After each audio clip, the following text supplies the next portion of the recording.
Le livre de Job, chapitre 21. Job prit la parole et dit : Écoutez, écoutez mes paroles, donnez-moi seulement cette consolation.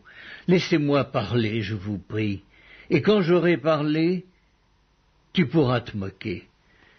Est-ce contre un homme que se dirige ma plainte? Et pourquoi mon âme ne serait-elle pas impatiente?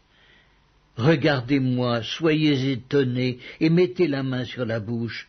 Quand j'y pense, cela m'épouvante, et un tremblement saisit mon corps. Pourquoi les méchants vivent-ils? Pourquoi les voit-on vieillir et accroître leur force? Leur postérité s'affermit avec eux, et en leur présence, leurs rejetons prospèrent sous leurs yeux. Dans leur maison règne la paix, sans mélange de crainte. La verge de Dieu ne vient pas les frapper. Leurs taureaux sont vigoureux et féconds, leurs génisses conçoivent et n'avortent point. Ils laissent courir leurs enfants comme des brebis, et les enfants prennent leurs ébats. Ils chantent au son du tambourin et de la harpe, ils se réjouissent au son du chalumeau. Ils passent leurs jours dans le bonheur, et ils descendent en un instant au séjour des morts. Et ils disaient pourtant à Dieu : Retire-toi de nous, nous ne voulons pas connaître tes voies. Qu'est-ce que le Tout-Puissant pour que nous le servions? Que gagnerons-nous à lui adresser nos prières? Quoi donc, ne sont-ils pas en possession du bonheur?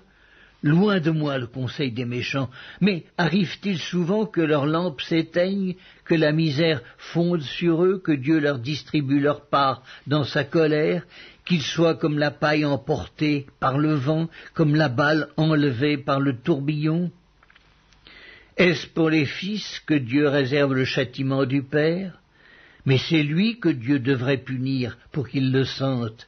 C'est lui qui devrait contempler sa propre ruine. C'est lui qui devrait boire la colère du Tout-Puissant, car que lui importe sa maison après lui, quand le nombre de ses mois est achevé? Est-ce à Dieu qu'on donnera de la science, à lui qui gouverne les esprits célestes? L'un meurt au sein du bien-être, de la paix et du bonheur, les flancs chargés de graisse et la moelle des os remplie de sève.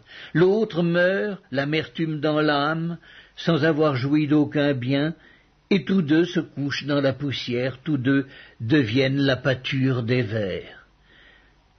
Je sais bien quelles sont vos pensées, quels jugements iniques vous portez sur moi. Vous dites : Où est la maison de l'homme puissant? Où est la tente qu'habitaient les impies?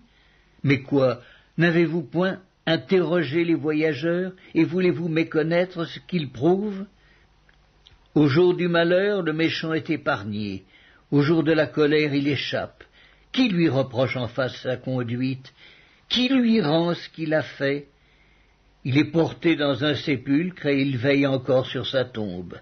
Les mottes de la vallée lui sont légères, et tous après lui suivront la même voie, comme une multitude l'a déjà suivi. Pourquoi donc m'offrir de vaines consolations?